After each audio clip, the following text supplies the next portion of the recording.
नमस्कार बच्चों, कैसे हैं आप सब। आई होप आप सभी अपने अपने घरों में सुरक्षित होंगे। हम आरबीएससी के सेकंड चैप्टर के बारे में पढ़ रहे थे और सेकंड चैप्टर के अंदर हम लोगों ने फ्लावर, प्लांट एम्ब्रियोलॉजी और फ्लावर के स्ट्रक्चर के बारे में पढ़ लिया था। हमने कैलिक्स, करोला, एंड्रोशियम, गाइनोशियम और उसके साथ ही कुछ इम्पोर्टेंट फैक्ट्स के बारे में बात की थी। बच्चों, आज हम जो बात कर रहे हैं वो है structure and development of male gametophyte. First of all we will discuss what is the male reproductive organ of flower. As you all know, the male reproductive organ of flower is androecium. Okay. Male reproductive organ is androecium. Then now, what is the unit of androecium? Okay. तो बच्चों unit जो होगी वो होगी stamen. Now stamen is consist of three parts. बच्चों स्टेमन जो होगा वो तीन पार्ट से मिलकर बना होगा. कौन कौन से? First anther, filament, then connective. ठीक है सर. भाई हमने बात की थी structure and development of male gametophyte की और हम बात कर रहे थे male reproductive organ of flower, यानी फ्लावर का मेल रिप्रोडक्टिव ऑर्गन क्या होगा. फिर हमने बताया कि फ्लावर का जो मेल रिप्रोडक्टिव ऑर्गन है वो एंड्रोशियम है और जो एंड्रोशियम की जो यूनिट है वो स्टेमन है और स्टेमन तीन पार्ट से मिलकर बना होता है, anther, filament and connective. Okay. Long slender stock like structure अब मैं बताना चाहूँगा आपको. उसके लिए थोड़ा सा अपन एक रफ स्केच ड्रॉ कर लेते हैं. याद रखना एंथर कभी जो एंथर लॉस होता है कभी बराबर नहीं होते हैं. ठीक है. यहाँ पे वैसे ऊपर नीचे बनाया हमने और ये हम रफली ड्रॉ कर रहे हैं. स्टूडेंट्स, ये जो आपको दिख रहा है पोर्शन, जो लॉस दिख रहे हैं आपको, इसे हम एंथर कहते हैं. ये पूरा पूरा एंथर होगा और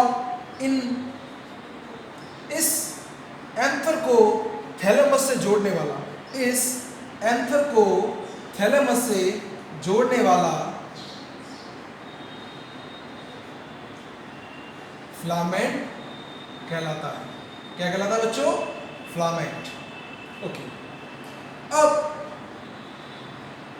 दो एंथर लॉब के बीच में बेटा जो आपको डिस्टेंस दिख रही है ये इसको जोड़ने का काम करेगा. इसे हम कनेक्टिव कहते हैं. कनेक्टिव कहते हैं.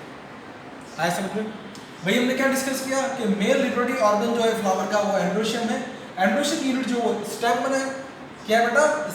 स्टेमन तीन पार्ट से मिलकर बना, एंथर, फिलामेंट एंड कनेक्टिव. और आपको मालूम होगा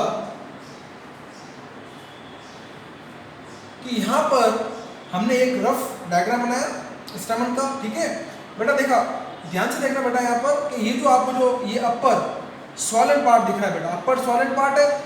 ठीक है भाई. स्वॉलन किसे कहते हैं? फुलावा. ये फुलावा पार्ट है, इसे हम एंथर कहते हैं. क्या कहते हैं बेटा? एंथर.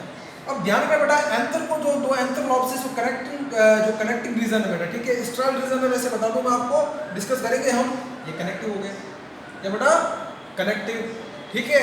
अब ध्यान रखना बेटा, यहाँ पर क्या होगा, ये इस एंथर को थैलेमस से कौन जोड़ेगा? तो फिलामेंट. कौन जोड़ेगा बेटा? फिलामेंट. कोई दिक्कत यहाँ पर? पक्का? कई बार बेटा क्वेश्चन पूछ लेते हैं कि बताइए स्टेमन का फर्टाइल पोर्शन क्या है? एंथर होता है उसका जवाब. क्या होता है बेटा? एंथर. चलिए. तो बेटा जो लॉन्ग स्लेंडर स्टॉक जो क्या कर रहा है? कनेक्ट कर रहा है. क्या कर रहा है बच्चों? कनेक्ट. एंथर से थैलेमस तक, उसे फिलामेंट कहते हैं. क्या कहते हैं? फिलामेंट. और सर और बच्चों जो फिलामेंट का जो अपर स्वॉलन पार्ट होगा उसे हम, जिसमें स्पोर्स है, माइक्रोस्पोर्स इसी में है. ठीक है. तो इसको हम बोलते हैं एंथर. क्या बोलते हैं बच्चों? एंथर। सुनिए, अब ये जो दो लॉब दिख रहे हैं आपको, ये जो आपको दो लॉब दिख रहे हैं, किसके? एंथर के, ठीक है। अब एंथर के दो लॉब और फिलामेंट, ठीक है बेटा, ये कनेक्ट हो से किससे कनेक्ट होता है? एंथर से। किससे कनेक्ट होता है बेटा? एंथर से। बात हुई होगी ना, दो लॉब, ये फिलामेंट कनेक्ट हो रहा है एंथर से, ठीक बेटा। इस रीजन को क्या बोलते हैं? कनेक्टिव। क्या बोलते हैं बेटा? कनेक्टिव। एक और चीज बेटा ध्यान रखना, कनेक्टिव जो होता है बेटा, ठीक है, उसके पास में वेस्कुलर स्टैंड होता है। क्या होता है स्टूडेंट्स? Vascular stand. और वेस्कुलर स्टैंड बोल दो आप, ठीक है, वेस्कुलर टिश्यू बोल दो, ये बेटा इसके अंदर मतलब वेस्कुलर सप्लाई करता है। हाँ बिल्कुल सही समझ रहे हैं आप, जो सप्लाई वेसल से होती है उसे वेस्कुलर सप्लाई कहते हैं। ओके,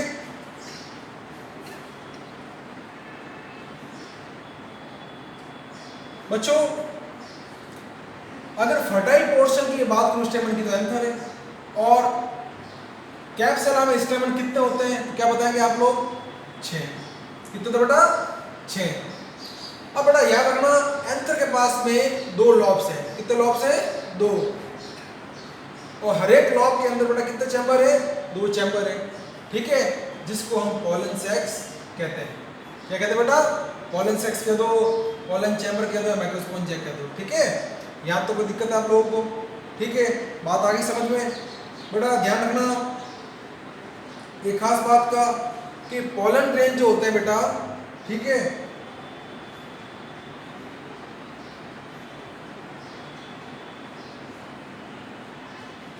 पॉलन ग्रेन कह दो या micro spores,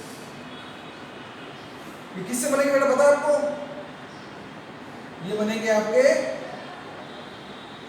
micro spore mother cell से।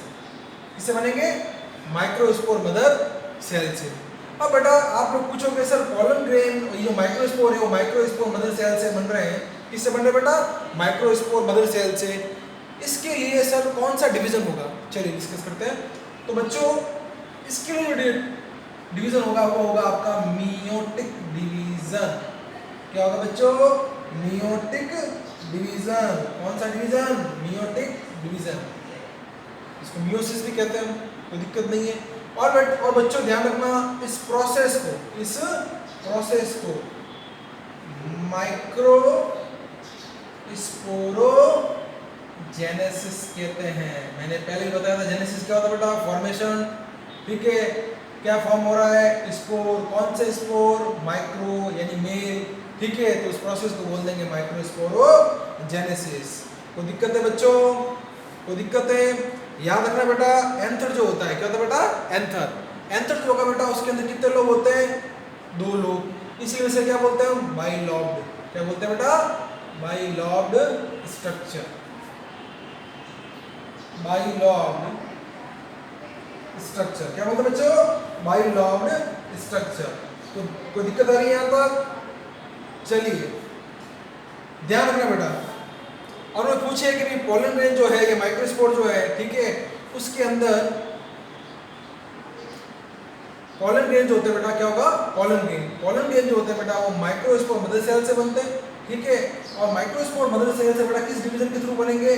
Meiotic division. और उस प्रोसेस को क्या बोलेंगे? माइक्रोस्पोरोजेनेसिस। कोई दिक्कत यहाँ तक आप लोगों को? चलिए एक बार फिर देख लेते हैं। मेल रिप्रोडक्टिव ऑर्गन जो फ्लावर का होगा वो एंड्रोशियम होगा। एंड्रोशियम की यूनिट जो होगी वो स्टेमन होगी।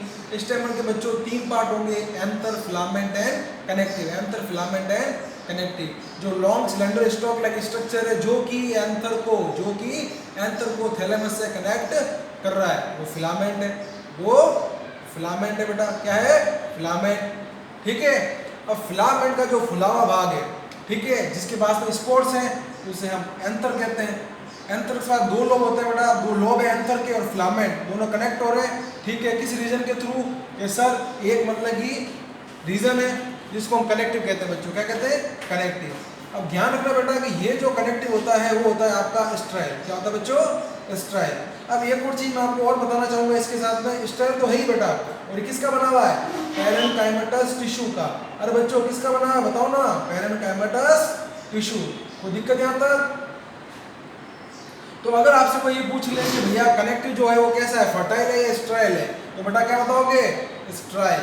अब बेटा स्ट्राइल क्या होता है, क्या होता है स्ट्राइल? स्ट्राइल वो होता है बेटा जिसके अंदर रिप्रोड्यूसिंग कैपेबिलिटी अब्सेंट होती है।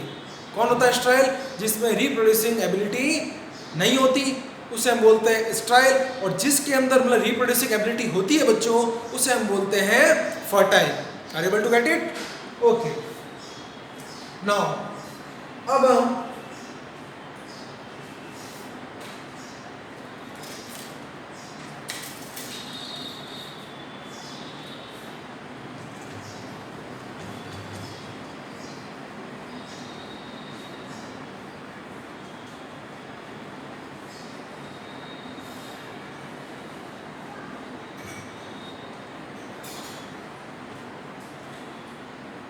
तो बच्चों जब क्या होगा, एंथर मैच्योर होगा। तो क्या होगा बेटा, एंथर मैच्योर होगा। तो जब एंथर मैच्योर होता है तो बेटा ध्यान रखना कि यहाँ पर जो स्टेल टिश्यू है बेटा, किसके बीच में, एंथर स्टेल टिश्यू जो होता है बेटा, ठीक है, जब एंथर मैच्योर होता है तो स्टेल टिश्यू जो प्रेजेंट होता है वो डीजनरेट हो जाता है। क्या हो जाता है बच्चों, डीजनरेट, ठीक है।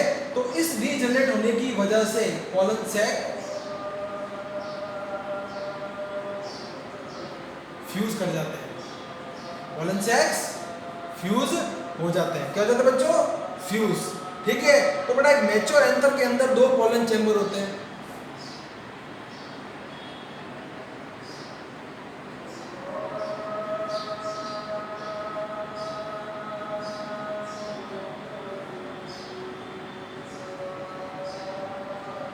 मैच्योर एंथर में कितने चैम्बर होंगे बेटा, 2 पॉलन चैम्बर होंगे, ठीक है।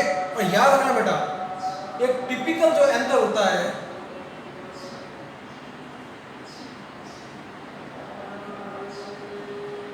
टिपिकल एंथर के अंदर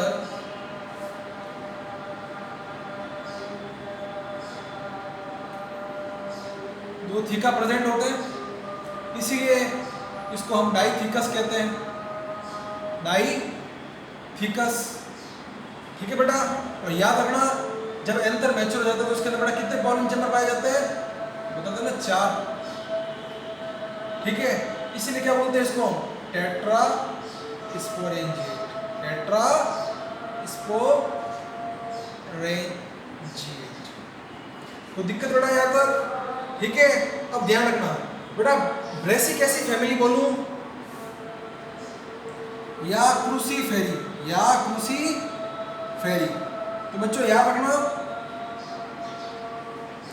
ब्रेसिकेसी फैमिली बोलूं या क्रूसीफेरी, ठीक है बेटा। उसके अंदर एंथर कैसा होगा बेटा, डाईथीकस, क्या होगा बच्चों, डाईथीकस। और टेट्रा स्पोरेंजिएट, ठीक है। और अगर मैं बोलूं मालवेसी फैमिली तो ये ब्रेसिकेसी क्रूसीफेरी हो गई। अगर मैं आपको बोलूं कि ये मालवेसी फैमिली है, कौन सी फैमिली बेटा, मालवेसी फैमिली। तो बेटा याद रखना मालवेसी फैमिली जो होती है बेटा वो बाईस्पोरेंजिएट होती है। क्या होगी बच्चों, बाईस्पोरेंजिएट, यानी कि इसके अंदर 2 स्पोरेंजिया प्रेजेंट होंगे। और बेटा इसके अंदर थीका जो होगा वो सिर्फ एक होगा, सिर्फ एक होगा। तो बच्चों इसे हम बोलेंगे मोनोथीकस,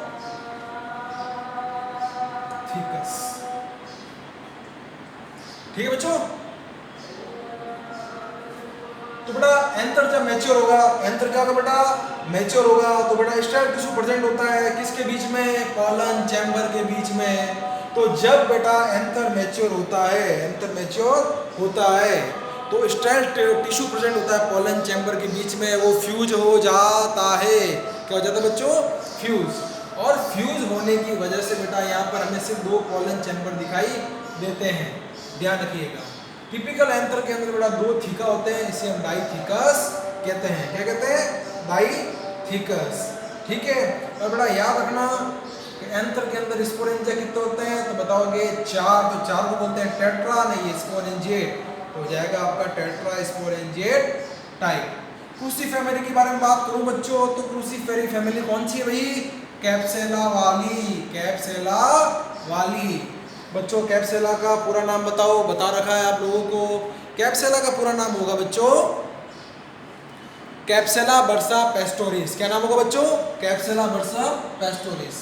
तो बच्चों कैप्सेला बर्सा पेस्टोरिस का पूरा नाम होगा, ठीक है। तो ये आपका हो गया, ठीक है। तो बेटा क्रूसीफेरी फैमिली या ब्रेसिकेसी फैमिली के बारे में पूछे तो उसका आंसर कैसा क्या बताओगे? डाइथिकस, यानी 2 थीका प्रेजेंट है बच्चों। और स्टूडेंट्स टेट्रास्पोरेंजिया यानी 4 स्पोरेंजिया प्रेजेंट है।